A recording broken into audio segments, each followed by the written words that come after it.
going to talk about parasites today, guys. Everybody's so excited.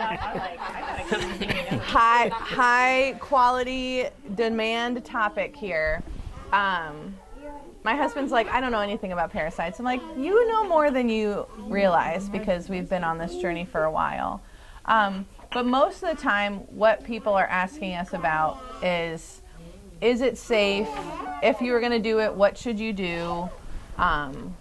Why should we parasite cleanse? Is this normal? Like, what do you mean I have worms inside of me? Like, it's a whole thing. So the number one thing I'll say is none of this is medical advice. I am not your doctor, and I am not telling you what to do. This is not. This is information for you to research and make a decision for yourself or work with your medical doctor. Disclaimer. And so, as a culture, the Western civilizations are Europe and America are the only two civilizations that don't routinely deworm themselves of all cultures. So if you look into traditional Chinese medicine, you look into the Indian culture, you look into Polynesian people, like all of this is in Africa, they all deworm. But if you go to America and you're like, oh, well, you have a pet, you have a cat, you have a dog, you have a horse, you have goats. What do we do with all of them? We deworm them, right? And so it is a very natural thing to do, but it just hasn't been perpetuated by us culturally for so long that it seems very taboo. So if you're watching this and you're like, these people are crazy, we're actually crazy for not doing it, not for without doing it. So when people think of a parasitic infection, they think of like a tapeworm and wasting away, or they think of like seeing the worms and the rashes on their skin. But there are a lot of parasites that live inside us that even as they leave our body and do their thing, are in like a symbiotic relationship with us until they get out of control. So we were talking about this morning in preparation for the talk, and he was like, what would the analogy that you would like to explain about parasites? Like, because you're never going to get rid of all of your parasites, and you shouldn't, because again, this is part of the circle of life, like it's just a part of it, because you're supposed to ground, right? But when you walk barefoot, the pores on your feet are the biggest, and so what can enter into your body that time? Parasites. If you lay in the sand, guess what's in the sand? Parasites. If you eat lettuce, guess what's in the lettuce? Parasites. Because everyone's like, oh, this is why I don't eat pork, because I don't want the parasites. And I'm like, do you eat sushi? And people are like, oh yeah, I love tartar, whatever it is, tuna tartar, raw tuna. Well, you eating some worms. I love salmon. There isn't a salmon piece out there that doesn't have worms. And this is the craziest picture that you could look up. If you Google bears in Alaska tapeworm, you are going to see bears with huge white worms coming out of their butt while they walk, dragging, because they eat so much raw salmon, but then they eat things in the forest to naturally deworm them. But I mean, literally Google it, it's hysterical. Right? There was an Instagram, they were showing something about lettuce or vegetables and stuff, and how the people that have to harvest the whatever vegetables they are, they get paid by how much they can harvest. Might ruin everything for everybody. And they said, if you got paid to harvest as much as you could, and you're not making much money anyway, would you stop to take a bathroom break? Like, where would you go in the middle of? I was shocked. Yeah. Wash all of your produce. So what's the best way to wash the produce? 10 minutes in water and vinegar. Yeah, and then we usually use a salad spinner, white vinegar. We use a salad spinner, so you just put them in there, let them soak, and then you dump it out, and then you spin them, and then you want them to dry completely before you put them away, or you're just going to start with your friend mold. Yeah. So you got helped with the parasites, but then you got mold. So just let them dry out on a thing. What? Not at all. Not at all. Lettuce you put dressing on it that has vinegar in it. Mm-hmm. Yeah, but the berries never taste like vinegar. But you will see if you soak it in enough vinegar, you'll see the little worms come out of the blackberries and stuff. Yeah. But I will also tell you, I've known all of this for upwards of 7 years, and if my kids are nuts in the grocery store, I'm still handing them an unwashed box of blueberries, and I'm like, power to you guys. Like, you do your thing. With some pumpkin seeds later. May I ask? Yeah. With dogs and cats, they basically take poop and look under a microscope and see that they have worms and then they treat. Like, I mean, I'm just kind of a little bit of a skeptic of like, you know, for example, parasites cause your teeth, your skin barriers pretty good. Like, I'm just unsure, like, what, like, when you say that everyone has parasites all the time, are you talking about specifically like worms in their eggs that you can see in their poop? Or So there's microscopic ones and there's visible ones.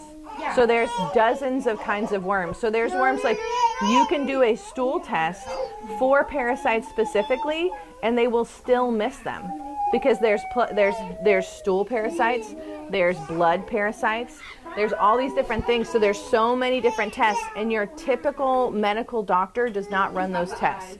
You're usually looking for like a nerdy functional medicine, intuitive nutrition coach type person. But yeah, we are, because there's liver flukes and pinworms and tapeworms and toxoplasmosis, and there's like hundreds of these things. So one of the things people do is they ground or they go to the beach, but there's also people who take their dogs to the beach. So when the dog poops out there, if they don't pick it up, if the fish dies on the beach, the worms are going to go there. So it's just, it feels like, well, I don't see this all the time, but once I have worked with people or my best friends and stuff like that have started to do parasite cleanse, and they start to see worms in their bowel movements that they never did before because they're doing a cleanse, then after you do that, because you're now attuned to what they look like, you'll see them, because a liver fluke looks like a piece of rolled up tomato skin. So sometimes if you have diarrhea, like you have diarrhea really bad, right? You'll have diarrhea and you'll like look at the toilet bowl, and there will just be like little red lines in it, and those are liver flukes. Can you tell the difference between that and actual bowel tissue? Because like, I'm a nurse, and like when people have really bad diarrhea, you'll see things that look like worms, but you put it under a microscope, and there's no eggs, and you do like a tissue test, and it's actual bowel tissue. Like, how do you tell the difference between that? I think it takes a lot of learning. You want to look at a lot of pictures of what worms are, pictures of what are confirmed. There's one of the ladies that we recommend that does this, her name's Mrs. Rogers Hood on Instagram, and she has a kit called the Parasite Kit that's very gentle. It's a 30-day cleanse, and it uses a whole bunch of herbs and stuff. And she has in her like Facebook support group a breakdown of these are things that are worms. And like you could get a microscope and you could look at this. But in the Western medical community, this is glossed over. It's not talked about. When you go to your traditional medical doctor and you're like, I think I might have parasites because I have extreme fatigue and I've done everything. I'm sleeping, all this stuff, I've done all that. And then they're like, well, I don't know why. And then you could go to some sort of alternative practitioner. They would say, hey, let's do a cleanse. Maybe you have an overgrowth of candida, which can make you very fatigued, or all that stuff. And then you do that and you'll look at it. So I feel like if you were to maybe dive in deeper to like what these things look like and what they're identified, and since you have the knowledge that you have with like, wow, this looks like bowel tissue, or these different things that you are already educated in, then you can compare and contrast, and you would probably be better at delineating that. Thank you for, like, I know it's mean. No, this is a discussion. It always is. You're welcome to. Like, it makes sense. Well, like, that's the reason why I don't usually let Peter, well, I don't ever let Peter play in a sandbox outside. Because, like, once you do get parasites, like pinworms and stuff, it's very uncomfortable. And usually, like, you know, even the gentle cleanses cause some diarrhea. And, like, the antifungals, they all have side effects. Yeah. So it's one of those things where. I think the hard part is parasites exist for a reason. Because they're eating dead things in the body too, and so I think that was my perspective on it. Where they are not, I think they are not always parasitic. They can be symbiotic if you have dead tissue inside of your body. Something needs to eat that tissue, and so that's where I think. But also regularly detoxing from those things so they don't live in your body. For one of the things, like for 30 years, they can live in your intestines, just hook on the intestine wall, and then just eat your nutrients. And so I feel like they are not only parasitic, as in like they're stealing from your body. They can be symbiotic, but then the question becomes, if you have dead tissue inside your body, how do we deal with that? Instead of just letting the dead tissue perpetuate, having the cycles of parasites come in and out. Really, the big thing is dealing with the dead tissue, because even the thing that I was listening to, it said the thing that feeds parasites are all things that don't really work well for your body anyway. Sugars, carbs, grains, and so it inflames your body, which then kills tissue, and your body's like, well, we need something to clean it out. And then they have more sugar cravings because that's what they need to survive. Mm-hmm. And then one of the things we talked about this morning is like, Vincent was like, well, I feel like one of the questions that come up is, are parasites like terrible? Like if they're in us, like are we supposed to getting rid of all of them and all this stuff? And I said, well, the analogy that I would think of is it's like cancer. All of us have cancer cells in us because the definition of cancer is the rapid multiplication of cells. Like that's what cancer is. What happens when cancer becomes bad is that it goes out of control. But you want a crazy proliferation of cells if you have a laceration, right? Like you want... What? Cancer is the uncontrolled Yes, but multiplication of cells. yes, but like but we want multiplication of cells when we need it. Yeah, It's when it gets uncontrolled. That's Is when what? it becomes cancer. Yes, and so we have throughout our body multiplication of cells all the time, and once it gets out of control, we have these cells in our body called tumor killer cells, and they go and they're like, hey, this is not great, I'm going to take care of this.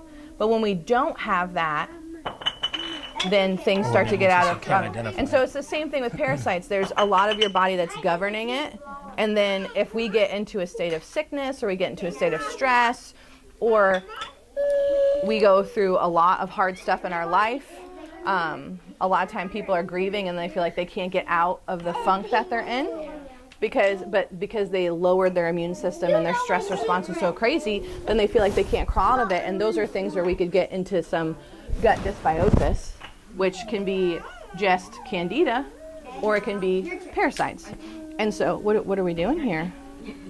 What do you want to do? You on an adventure? She's like, I found something. Go for it, girl. Go. You should see her face. She's so excited. Allie? So, one of the things that we get asked most often is, do you think parasites could be contributing to this? And the answer is, you don't know unless you try a cleanse. And the cleanses that I tell people to do is I'm always like, hey, let's do something gentle. And you never want to do it when you're pregnant or when you're nursing. Because whatever you have gets to your baby. Some people don't care about that. So you'll find accounts and stuff like that on Instagram and TikTok where they're like, I do this and then I'm breastfeeding and then I see worms come out of my baby's poop. Because if you have worms, they have worms. If you have worms, your husband has worms. Y'all sharing all the good stuff because you're kissing, because you use the same things, because you drink out of the same cup. You the same. It's pretty gross, but also it's the circle of life. If you're going to go to the beach, I mean, I tell people, I'm like, if you eat lettuce, if you have sushi, this is happening. Yeah, you can't avoid it. This is not something that you can be like protected from unless you live in a bubble, a sanitary, no germ bubble, which will just turn into backfiring you even more. We don't need to do this, right? We don't need to do that. You can have one. You can clean, okay? And so when people ask, I say, if you want to do this, I would do it in the season after you've weaned and before you conceive your second child or third child or 50th child, whatever, wherever you're at in the world. But we've got a lot of first-time moms at the village, so this is where we're at. And then if you're going to do it, there are ones that are like 6-day, super intense things. There are ones that are 30-day things that you do 30 days on, 30 days off. There are herbal things that you can do, but there are 3 simple things that you can do all the time, which is eat pumpkin seeds raw. You can get an organic papaya, dry out the seeds, grind it up, and you can put that in anything you want. And then pomegranate seeds. And this you can do while you're breastfeeding. Yeah, because it's literally gentle, but it is still going, Buying pomegranates ever since. yeah, but also it still is going to affect him. Yeah. Like it. I just like pomegranate. Yeah. I mean, who doesn't? It also is supposed to help your fertility. Yeah. I mean, it's in the Bible. Vitamin C. Yeah. Like there's really pretty much nothing bad about a pomegranate. Yeah. Yeah, that's the best part. Well, so I've never bought a pomegranate before, and I did it this weekend. We had a great time. It was very messy, being helped by my 6.5 year. Yeah. Well, I got pretty fast at it by the time I saw what she looked like and what he looked like, and I was like, "Mommy's gonna help." And then I got some skills that I developed. I was pretty proud. I got it done fast because the only time I've ever had pomegranate seeds is like when it was like on a salad. Or like on the off chance Vincent was like, "Can we buy these at Trader Joe's?" And I was like, "Sure." I've literally never had them. It's never been a part of my life. 40 years old. So we had our first pomegranate literally Monday. They're delicious. They're like little jewels. But then I'm like, I'm eating a seed. This is so weird. And it's like crunchy, but it's not totally crunchy. It was like a whole experience for me. But those are, Weirdest is kumquats, though. yeah. Oh, my dad loves something. those. I had them all growing up, but it's so weird. I've So never really had a kumquat. Cleanses, is that, like, do you do one certain cleanse for a specific type of parasite, or is it kind of like a generic? The ones that I've seen, mostly it's generic. Like they'll have a lot of different herbs that will go after different things. The one that I've seen specifically is Candida. So Candida is that yeast overgrowth. And I mean, I'll tell you right now, if you do a Candida cleanse, it is tough. Like you're not eating fruit, you're not eating sugar, you're not drinking juice, you're not having carbs. You are literally basically a carnivore with some vegetables, and that's it. And then as you do that, there's a lot of people who do coffee enemas because that helps with parasites, but you could also just do a colonic. So when there's one colonic place in Jacksonville, the two ladies that run it are lovely. I just did it for the first time in July. But the thing they see the most coming out during a colonic is yeast. Like big, white, fuzzy globs of Candida. Like crazy. And you get to see everything that comes out of you in the tube. If you want to look. Is it a German? Yeah. Yeah, my husband went to her. It's like the sweetest. He said it's like one place to go. There's only one place, Colonics with Care. It's like towards downtown, like off of Atlantic Boulevard, yeah. But it's, so you like lay on an OB table, basically. That's what it feels like. Because you're like this. And then they put a tube up your butt. And then for 45 minutes, they gently push up warm, salty water into you. And so you'll feel your colon fill up, and you like you want to hold it as long as you can, and then you push like you're doing a bowel movement. It's like in the beginning, and then after it goes deeper than if you ever did a salt enema to yourself or a coffee enema to yourself or anything like that. But it was really cool. I will tell you, the first like water filling, I totally panicked, and the lady was right there, and I was like, I can't let it go. I can't let it go. I feel like my stomach's gonna explode. Like I had, because I'd never done it before. Because I was like, this lady is sitting here. She like makes sure that you know what you're doing, right? She's sitting here. She's so sweet, so kind. Like we've talked about everything. And then I was like, I can't do it. So she turns off the water and she's like, just relax. And I was like, I can't do this. And she was like, well, you're gonna have to. And I was like, true. Yeah. And then I finally like figured it out. And then after that, it's just 45 minutes. And whenever you feel too full, and she's like, when you feel first full, just hold on a little bit longer because it'll go deeper. And she shows you like a map of the intestines and how deep it's been proven to go. It was just a really cool experience. And a lot of people who are like chronically constipated do that. The girl, thank you, Carrie, for playing with her. That's kind of like I would say it's like a warm opening to how can I cleanse my colon. Yeah. And then so after that type of cleanse or a parasite cleanse, is there something you should be eating after to like kind of reset since you're like all fresh? It doesn't disturb your biome the way that you do it. Like it's not there to like knock it out. Should you eat better? Yeah, you will probably crave bad things less, like the carbs and the sugars. You'll notice that. You will be much thirstier. You're a silly girl. You'll be much thirstier because your body's like, wow, this is a lot of biofilm comes out. That's what like coats your intestines. And your body will tell you what you need after you do these things. But yeah, it's crazy that we don't do it. And then the recommendation from all the like holistic practitioners that I've followed or that I've learned about this stuff from is to do it every 3 to 4 months, just like you do with your animals, because you're consistently being exposed. And everyone's like, wow, I feel better, I have better bowel movements, or I'm feeling full. One of the things that the guy we listened to this morning talked about was like, some people have a 12 p.m. bloat.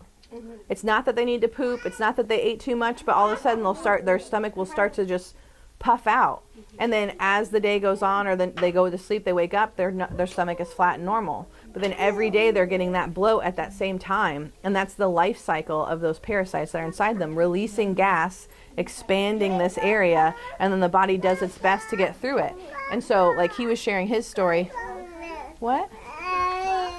It's not up there. Are y'all done? Okay. Hey, Peter. There you go. Let her go through. Okay. Will you clean this? It's okay. Will you clean this? Can you wipe it? No, you're good.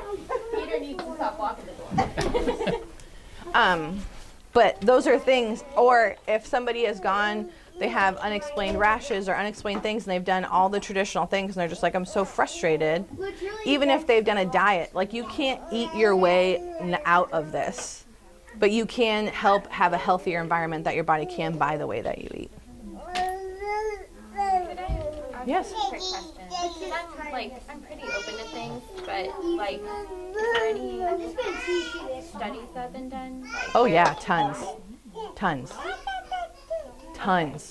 Depending like, by the single herbs that people use, on pumpkin seeds, on parasitic growth and IBS, parasitic growth and SIBO. Like all of that, if you put that into Google Scholar or whatever your favorite database is, you will start to see all of these things. And usually you'll need to put in alternative therapies, but you will see tons of research on it. Yes. Oh, absolutely. Okay, I'll definitely look that up, because I'm obviously, like, I try to be more open-minded. Mm-hmm. And for some things, like, I really like chiropractic work is like awesome for back pain. Mhm. Like, you compare it to massage therapy or anything like that, you know, medication, it's way better just because you don't have side effects generally, as long as no one's popping anything crazy. But, like, yeah, I'll definitely look that up. I noticed you're having a microphone. Is this a video? Yeah, it's gonna be recorded and it's put on our YouTube channel. Yeah, I don't know. but you're not in it. Yeah, that's good. Yeah. I don't know if, like, you guys would link, like, those studies. Is that possible? I mean, we could. Yeah, I mean, we totally can find some studies. I don't know exactly what you want. You have to throw stuff while you're doing Parasite cleanses, like what species they found. I'm just super interested in it. I'm just not quite sure where to start.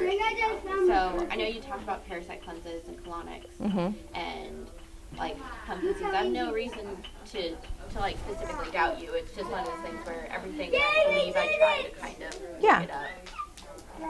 Well, this is also like what I'm speaking from years and years of this, so I can't be like, oh, this one thing that I have like right off the bat in my head, but I can Google it too, and I can just put some things up. But I think what I would do in your case specifically, if you really want more of this, is I would just be like, what am I feeling challenged about this? Like, what is the challenging thought I have? Like, where did herbal practices come from for parasitic infections, and why does the Western culture not do that? Those are the types of things I would start to look at yourself. Again, because we are in the Western side of the world ignorant to this stuff just because it's just not culturally practiced. Yeah, and I mean, there's some things like the sushi, like raw fish is generally irradiated. That's why you don't get worms from sushi specifically.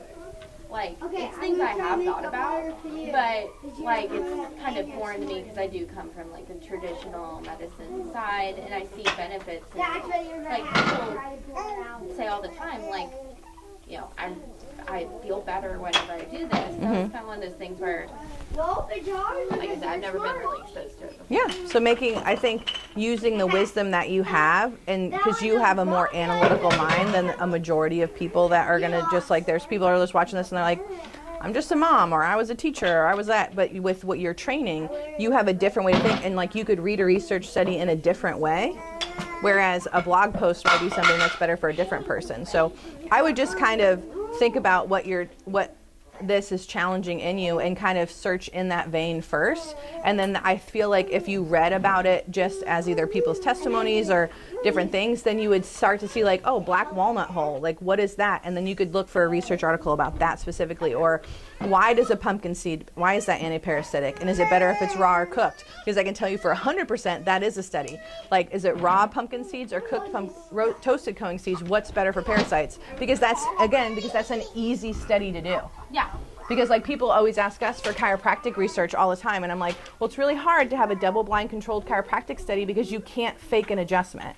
Like you can not adjust people, you can have a control group, and then you can have an adjusted group, but you can't have a fake adjusted group because you know if you're not adjusted, because it's so a different thing. And so those are like, well, I have 700 million case studies for that, for chiropractic and it helping things outside of back pain, but I can't give you a double-blind control study on it because I can't have a control group of no one and just the adjusted group, because what you need is that fake adjusted group, right? And so that's one of the biggest things in our profession that people talk about all the time.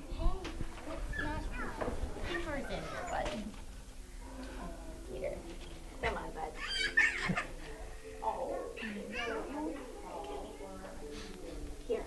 It's the gatekeeper. Other cultures, they do this Routinely. routinely. What do they? Is it food-based? So a lot of them will take, they are given, like I know specifically in Korea, because I watched a thing about it. In Korea, every 3 months they go to the pharmacist, it costs $5, and they get something like ivermectin, like that kind of drug, and they just take it. Like it's literally a part of their normal life. Like it's crazy. Do you feel bad when you're doing it? It depends Gives you on, diarrhea? it doesn't always give you diarrhea. You can feel bad if there's die-off. So if you have a lot of parasites and you go really hard, that's why I tell people, I'm like, I'm not a big fan of like the 5 or 6 or 7 day around the full moon, wham bam, thank you ma'am, like let's kill everything.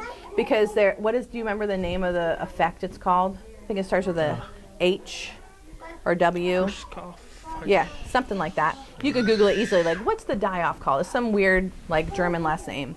And if you have a wild die-off, this is when people feel very fluey and they have aches and they have diarrhea, and then you like feel like you have a hangover after it. A lot of that is parasitic die-off, because usually you are not eating, you process a lot of stuff, and then they feel terrible.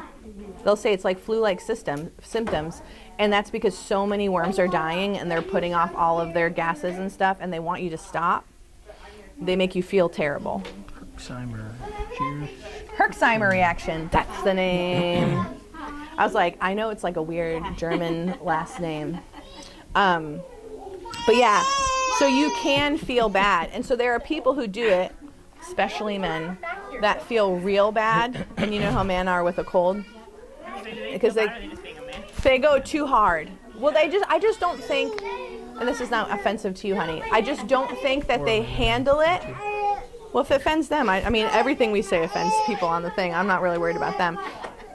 But so often they'll quit when that gets hard. Whereas traditionally, because women suffer through their period, or they suffer through childbirth, or they have to suffer and still do a lot of different things, they just kind of go through it. So when I talk to people through this, I say, do you have discipline? Because the 30-day cleanse is gentler, but you have to do it every day. Because the more time in between you skip, the more they proliferate. And then parasites usually have like a 6-week egg to life cycle. So usually the first time you do something like this, you want to do 2 of them back to back so that you can get the eggs of the ones that you killed. And I have seen, again, just because of all the research I've done looking at the photos of what the different worms are and what I can see, like I've seen like giant worms like wrapped around my bowel movement, but I've also seen like little tiny things, and then there's so many microscopic things that you can't see. Like you could just take your poop out and dig through it if you wanted to, and there are people that do that. I am not that person. If it's in there, it's in there. I'm not supposed to know about it. That's how I feel. But what I have personally gone through and what I personally felt after it has been very, very beneficial. And I didn't learn about this until like 5 years ago. Yeah. And I'm 40. So there's a lot going on in me. But I've never had a Herxheimer reaction because I'm not a person to go hard. Like, I don't want to just like do this all as fast as possible over the full moon. That's more like him. He's like, let's just do this dang thing and get it over with. And if he feels bad, now my husband and I had a great talk before we were married once. We both had the same cold. And he was belly aching about it. And I was like, get over it. And he was like, what do you mean? I'm like, you're sick. You acting like this doesn't change anything. Like, just handle it. And from that time, he has just handled it forever. He's like, that makes a lot of sense. And I was like, you're a good guy. He's a good guy. Do you cleanses for your kids? So this is like the biggest. What do other cultures Yes. do? So they will. They don't usually do it for tiny, tiny humans. Okay, so like where we're at, Vincent would be a prime example of somebody who they would feel comfortable with. But I have friends that do a zeolite protocol. So that was the one thing I wanted to talk about. Zeolites are pretty like hip right now. There's a lot of like practitioners that like, it's a multi-level marketing thing and their stuff. The biggest one that most people know about is TRX. They've heard about it. They say it with kids because parasites have also been. It's a zeol. So I'll get there. Parasites hold heavy metals. And so if a lot of moms with autism, ADHD, any of the alphabet things have found if they parasite cleanse their kids, they're less angry, they're less combative, and the easiest way for them to do that was zeolites. So zeolites are like this thing that's created in a lab, and as it goes in, it grabs onto heavy metals, and then you pass it through your body. A pill? It's a drops. Okay. It's in a liquid form. I would definitely deep dive on zeolites because it's not something that I have wanted to do for our kids yet. I'm more of like the hippie herbal kind of girl. The like I was made in a lab zeolite thing freaks me out. So They that's can just do tests on heavy. They can do a blood test to see if your baby has heavy metals. That is like, it's people being desperate with kids with autism. And there's some things that affect behavior, but like the heavy metal thing is kind of like the bleach colonics for autism. It gets to the point where you can test for that. Mm-hmm. You can also test hair for heavy metals. There's lots of different ways to evaluate. But so with TRX, we have had multiple people who have tried that with their kids, and their kids have really big anger outburst reactions to that specific one. Then I've had other people that have used different zeolite forms, like Pure Body is one that's really big. But they'll try it, and then they'll see a lot of improvement in sleep with their kids and digestion with their kids and that. So I have friends that have done it as young as 4 years old. I have other people who have done it to they've taken it, and so their babies get it. So it's a whole world that I have not personally tried. Everything that I've read has not made me feel comfortable with it yet. And so if I were going to try it, I would try it on Vincent before I would anyone. Also, the biggest chemical load that is passed from mother to baby is the first kid. Because everything that you have in your system, the first time it could like get out on another organism is when you have a baby. And so your first kid usually has the highest toxic load because it's your toxic load of your life until you had them. And so they tested a lot of cord blood in kids for this kind of stuff. Yeah, the umbilical cord blood. And what they found was over 420 what? 220, thanks, honey. 220. Hey, it's like you're famous. They tested the cord blood and found all these chemicals and all these metals and all of this stuff. And that's a lot of where the EWG started to like say like, hey, you shouldn't be putting this stuff on your body because it's literally goes through your placenta and goes to your baby. So if those 200 chemicals are in the umbilical cord, those 200 chemicals are in your kid. And a lot of them were from beauty products. And there's a lot of heavy metals in cheap makeup. Yeah. A lot. And what did we wear in high school? Cheap, right? You went to the dollar store. Yeah, all the talc. You had like the colors up to your eyebrows. You know what I'm saying? Yes. Your hair The sparkles everywhere, the spray tan and sparkles, Bath and Body Works everywhere. And so, But doesn't it leave your body by then? Or what? That stays in your body for years Yeah, and years? yes, yes. Why does no one tell you these? I mean, and this is like, people are always like, oh, you're so crazy about what you put on your kids or what. But I was here and they gave me this bottle of stuff and to clean the floors. And I was like, oh, it looks really safe. Family Guard. It's like none this, none this, none this. And it said fragrance parfum. And I was like, we're not using this around all the ovaries in this house, because you cannot wear cologne or perfume or any scented things in an IVF lab, because the scent coming off you kills the eggs in the petri dish. Y'all. And yet And we're just Spraying ourselves with fake pheromones. I mean, there are people that come into our office and I'm like, I was like, don't get on me. Don't get on me. Because they are odorous in a pleasant way. Yes. And those things are hard. Like, they're hard on your body. Or you, like, I'll take my baby back from somebody in the family and like they smell forever. The thing that keeps the smell clinging to you is a chemical that stays in your body. So it doesn't even matter if it's like a cheap perfume or a nice perfume. Yeah, it's fragrance. Yeah. Parfum fragrance. But we don't do any, no candles, no Febreze, no smells, no nothing in our house. And like when we do an Airbnb, the first thing I do is walk in, I grab every smell thing and I put it outside. Because it's a toxic amount of smells. And they're like, oh, our house smells great. Or like Fabuloso. How long do you smell Fabuloso? You could clean with Fabuloso. Somebody's house is smelling Yes, outside. that is in your body. It's wild. And I will say I'm often like tempted to go the Fabuloso way because I have 4 dogs. Yeah. And I'm just like, oh, it stinks. Thank God. Well, so you should look at this disinfectant that I just got for the thing. Because we want to be disinfecting because there's a whole bunch of slobber, there's a whole bunch of kids, and we want to keep everybody safe, whether it's hand, foot, and mouth disease or the cold or rhinovirus or stomach bug, whatever it is. People don't know that they're sick until they're sick, and they always went somewhere before, right? So we don't want to insulate our kids from germs. We also just want them hanging out and breeding. So hyperchlorous acid, it's like one. Did you find Mama Sloth? My mom bought like a slother, so it's grandma sloth now, but she still went. You want to know who lost it? 2 weeks. Took 2 weeks of Kevin being dad full time. I'm not mad at all. It used to be my dog sloth that we lost like years ago. Oh, wow. And Hazel found it, and it became hers.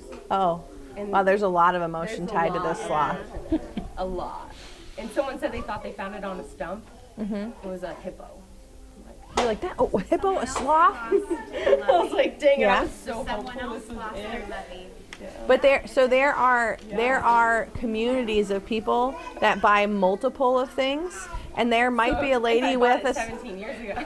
No, I'm Yeah. kidding, like 6 years. But I mean, literally, I think there's a Facebook group for like lost lovelies, like you asked that in your thing. And there's people who are like, oh, our kid loved the sloth, so we actually have 4 extra ones, and I'm letting you know in this like buy, It sell, was like trade, a lovey dog thing. toy. It has a squeaker in it. Yeah. So someone was like, this is it. I'm like, I wish that was it, but she's too smart. Like, she knows. Yeah. She knows the difference. Mm-hmm. So we're screwed. Well, It's not as like hectic as I thought it would be. it's her first loss, and that's okay. So, and it's cool. It's kind of cool Still that it kinda happened like, where's Mama stuff? with Hobie. Yeah. Like, because now she can kind of like reattach. She has a little baby sloth to love. You know, I actually thought about you last night, and I was like, I wonder when she's going to come back to the cottage because she's just so crazy at home with 2 kids. And then you walked in today. And I know that Hazel, it's the same thing that's going to happen with Jen. It's the same thing that's going to happen with Jen. Jen's going to be here before she knows it because she's going to be like, I know Reese is safe here. I know it's his friends. I know it's who he wants to see. And that's what we made it. We literally made this for. Like, you can sit here and Hazel's just going to have a party. It's the design of the cottage. It's the dream. So we were saying the other day, I was like, this is such a godsend. Thank you. Thank you. And yeah, and safely play and develop your brains with other tiny people. We have been taught so much, and I think we're going to talk about this whenever we do the germ versus terrain theory. because gonna be a big one. we have been taught to put everything in this box. We're like, the box is, if we have a double-blind research study to prove that it's true, then it's true. If not, then it's not true. But I just feel like that's not how anything works in the real world. If you have a double-blind research study of 15,000 people, all 15,000 people, the second that whatever the intervention was, the next second they're entirely different. Their entire lives have been different. What happens after is going to be different. So to say we're going to change one variable and figure out from that one variable, this is the thing that's true or this is not true, it's just not possible. And so I think that's where, depending on what the parasite is, it'll have different effects. Because there's some that like we're just saying, like, go in the blood. There's other ones that hook onto your intestines. And so I feel like it's all kind of different depending on what they do. But I was just studying, I was like, outside of humans, because again, humans have a whole thing. It was like, outside of humans, in other animals, what do parasites do? And there was one that I saw that I think it's in a cockroach, where a parasite gets into the cockroach. Cockroaches apparently hate water. But the parasite multiplies in water. So he replicates in water. And so if the parasite gets into the cockroach, does something to the cockroach's brain, makes the cockroach go to water to kill it. And then, there was one in ants, and so they jump off a tree. I mean, I think I stopped watching that one because it was ants, and they got into the ant, and the ant would find this leaf, and the leaf somehow killed the ant, but then the parasite grew out of the ant's neck, and that's how, I mean, it's just wild. And so just studying that, because a lot of times, again, we view humans as like not being a part of that, but we are very much all, like, we're the same thing. We're an animal. It's just a different animal of the same ilk. And so in those things, the parasites literally change how their brains work. Like, cockroaches' brains are designed to avoid water. This thing gets into the cockroach and somehow leads it to water, so the cockroach kills itself. So then this thing could multiply, get in the water, get into, I think they said fish or something like that, so then it can go to some other dry land so it can get into other cockroaches. It's just wild, the effects of, again, like one thing, like what this one worm could have. And so that's where I feel like it's so hard. Yeah. But the thing is, too, is it's wired to survive. But it's wired to survive. So it has mechanisms of life to make it survive. Your question was, what are the symptoms that you know that essentially you have some sort of parasite problem? So and it's outside of the normal range. So what most people think about, like, if you were going to Google, what signs do I have that are parasites? Everyone's going to be like, your vision goes, or you have a brain tumor, or you're altered. Because the parasites that are studied by medicine, that like WebMD and Healthline and all those people are going to tell you about, are like the tapeworm that's eating all of your food, right? Like it's these massive, like, certain kinds of things. Or toxoplasmosis is very well studied, right? Toxoplasmosis is in cat feces, so pregnant women are never supposed to do cat litter boxes, because if for any chance they like get that, it will kill your kid or leave them mentally retarded. Like, it's like real bad. And so, but also women have been taking care of their cats for a long time, right? And they didn't know that 200 years ago, and they were like, some people's babies are dying and some people's weren't, because it's not like if you walk by a litter box the worms leap out. But if you are a susceptible host, then this can overwhelm. It's the same stuff they tell people with deli meat when you're pregnant, with sushi when you're pregnant. All of these things they're really worried about there being some sort of bacteria on the deli meat or on the sushi or whatever it is, and that's why women or a soft cooked egg. They're like, if you get this bacteria and you are susceptible and it overgrows, it will hurt your baby. But if you are perfectly healthy and all you want as a pregnant woman is a roast beef sandwich and you eat it, is your baby guaranteed to die? No. Is there a risk you're taking? Yes. There's also a risk when you get in the car and drive somewhere when you're pregnant, when you're third trimester pregnant, and you have a seatbelt on and it's here, you could get into a very bad car accident and that could do this. But you could also fly out of the car if you don't have a seatbelt on. Like, there's risk to everything. I tell a lot of women, I said, if you are craving this so bad, like, it's really usually a roast beef sandwich. This is, I mean, all the time.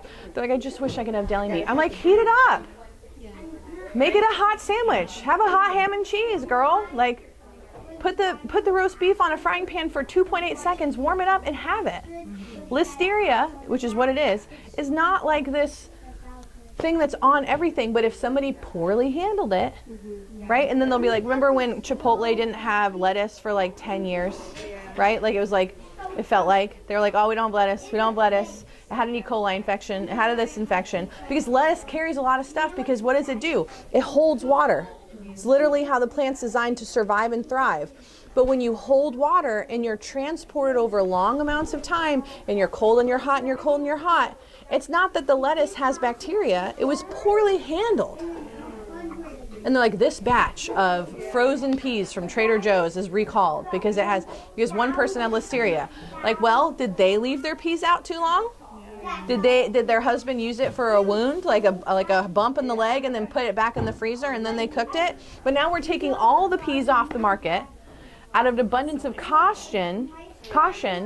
But so I always tell people, like, if we're gonna decide not to have sushi, let's see why we're not having sushi. Now, I don't have sushi ever. I just don't get the idea of having raw fish. Like, I'm against it.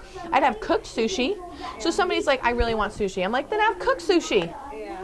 Go there and get you a cooked roll, girl. Don't be eating the sashimi, okay? But also, I'm pretty sure over in Asia, the pregnant women are eating sushi. And are they falling dead everywhere? No. And then somebody will come at me. Somebody will come at me in this, and they'll be like, you're giving dangerous medical advice. None of this is medical advice. It's just thinking. Like, let's just think. And so, again, if sushi was this terrible thing that was hurting all these people, people wouldn't be eating sushi. But do people get food poisoning from sushi? Yeah. I would say pretty common. We could probably all know someone who got food poisoning from a restaurant, right? Or 24-hour buffet sushi, right? Does that stop you from eating at a restaurant? No. Does every time you eat, do you get sick? No. It's like getting a bad haircut. You're never going to get your haircut again. You're going to find a new hairdresser. And so I feel like understanding the why and putting it through your own philosophy. And when we do the germ versus terrain theory, it is going to be unhinged. We're going to be called quacks. Yeah. We're going to be called quacks. We're going to be called crazy people, and all we're going to do is challenge the way that you think. I listened to the Weston Price podcast about it, and the guy that goes way farther than Thomas I Cowan. Understand. Yeah, I was like, Thomas Cowan, if you have any medical knowledge whatsoever, Thomas Cowan will make you question your life in a way that it's not like, wow, you're baddie. You're like, she's going to have a hard time with that. Yeah. It's going to be a fight. But all we say is, like, let's just open the door to the thought. And the cool thing is that we all get to choose with our lives and our bodies and our children what we do. Yeah. So I'm going to eat a roast beef sandwich whether I'm pregnant or not, and I'm not going to heat it up. I'm not worried about it. And if that roast beef had listeria on it, I'm very confident my body's going to fight it. You know what I mean? Like, yeah. Like that's my belief. But if I eat a sandwich with fear, and that fear lowers your immune system, and you believe that, then this is literally scientifically proven. What your mind believes, your body achieves. And so, it's a great book called The Biology of Belief by Bruce Lipton, and he talks all about all the studies and all the stuff that backs that up. But if you are sad all the time, your body is going to be sad. It's not going to function well. If you're jolly all the time, it affects you down to a cellular level. Yeah, if you're angry, your cells are angry. The Biology of Belief by Bruce Lipton. Yeah. I mean, it's not like a page turner, but it's got a lot of good info. I'm so fascinated by like cognitive psychology and. Oh, so let me tell you this cool thing that I learned about. That I cannot find the study that this woman talked about in this podcast that I listened to literally when I was pregnant with my son. But I will never forget it because she did a study of women with children with confirmed Down syndrome.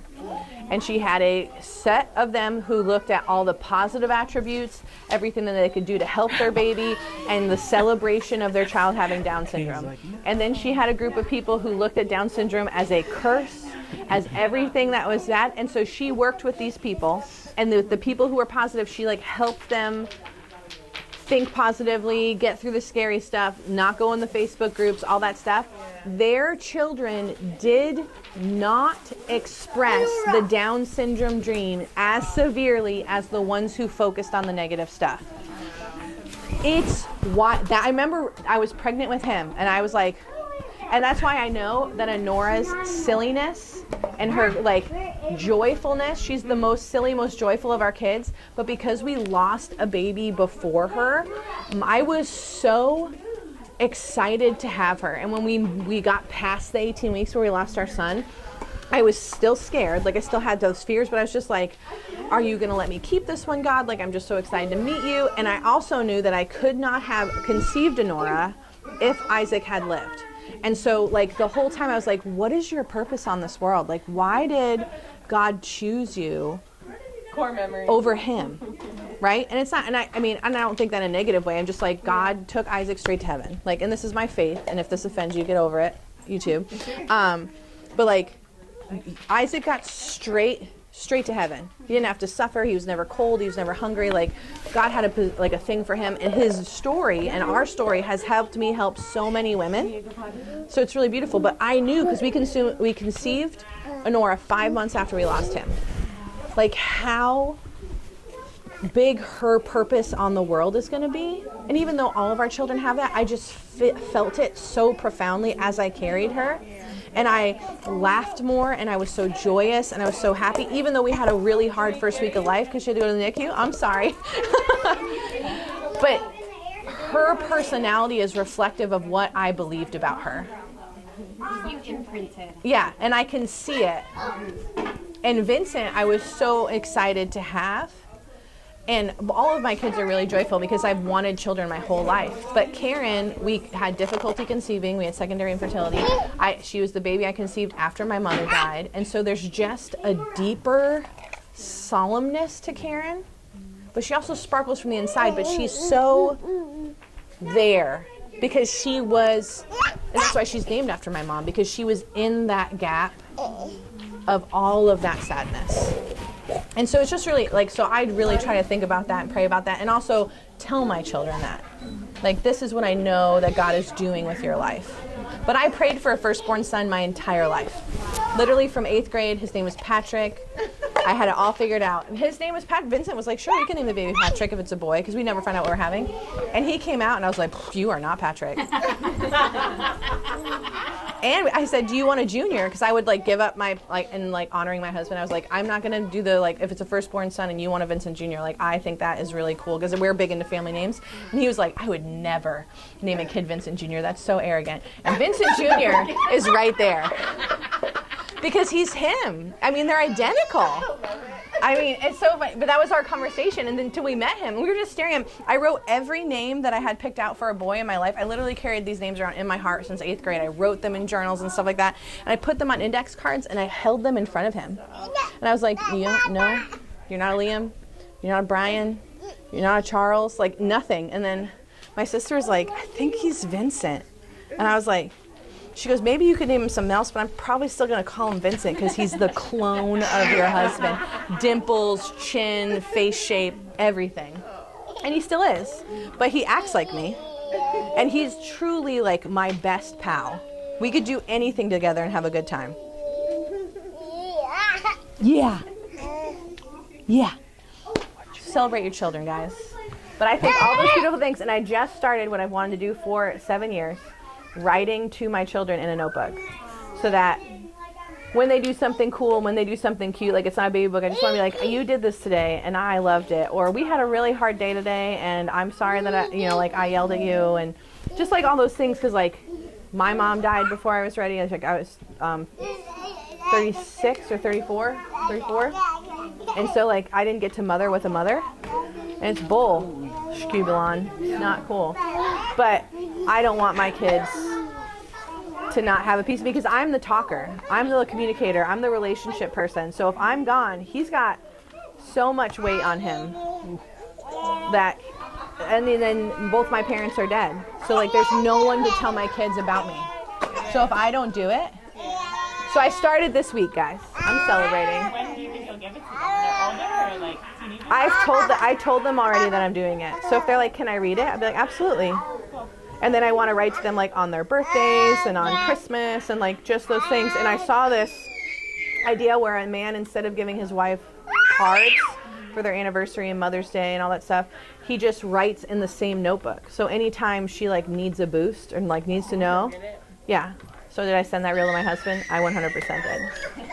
I want to do that. I'm just not I don't know. Like I would always start journals as a kid, so I have like 20 different journals, Same girl. but they're never finished. Yes. I will never go back and read them because Yes. when I go back and read them, I'm like, Yeah. So one of my favorite motherhood mentors in the world, her name is Sally Clarkson. She's written dozens of books. She's the best.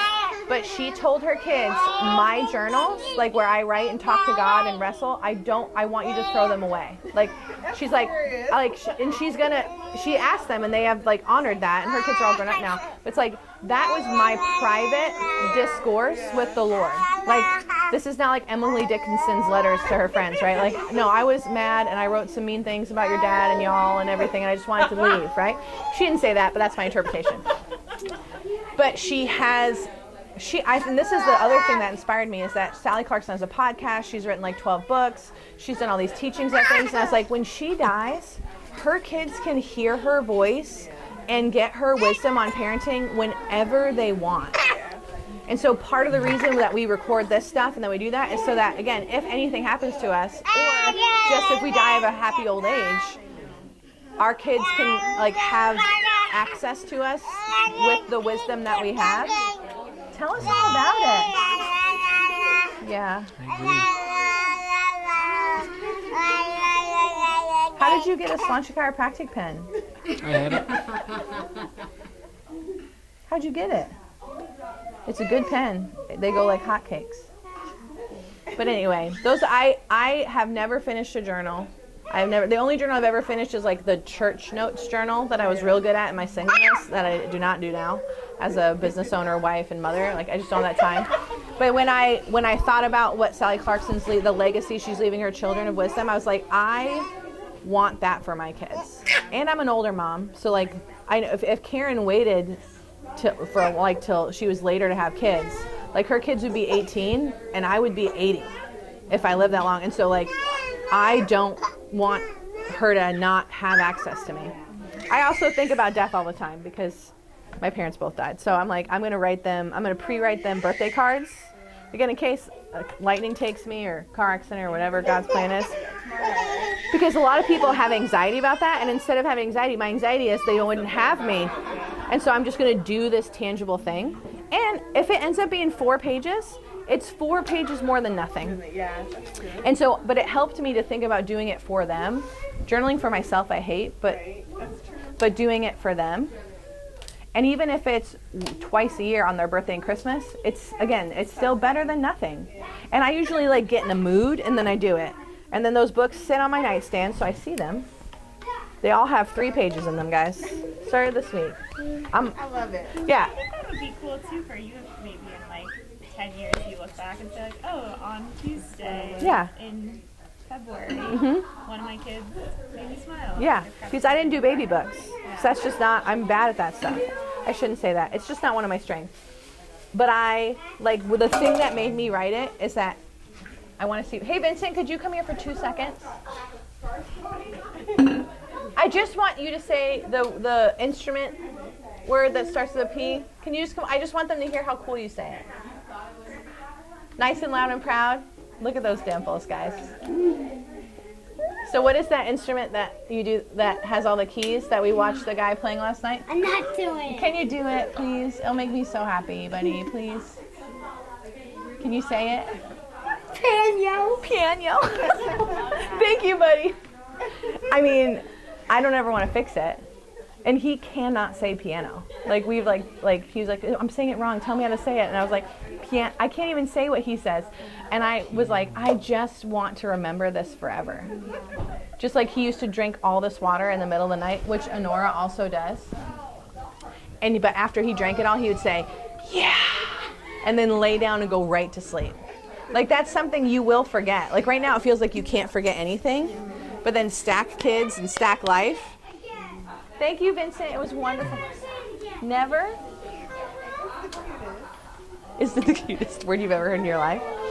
He said, we call oatmeal meal because that's what he called it. He was like, Mommy, meal. And I was like, never say any.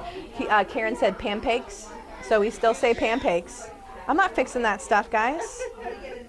We say, yeah.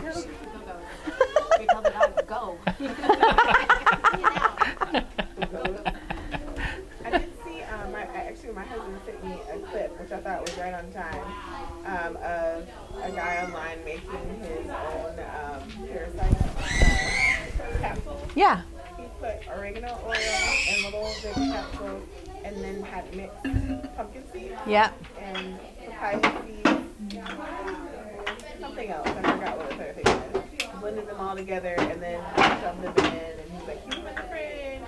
You know, take this many for 10 days or whatever. So I was like, oh, wow, you just did this last night. And guess what we're talking about tomorrow? So The only thing we haven't talked about is the full moon.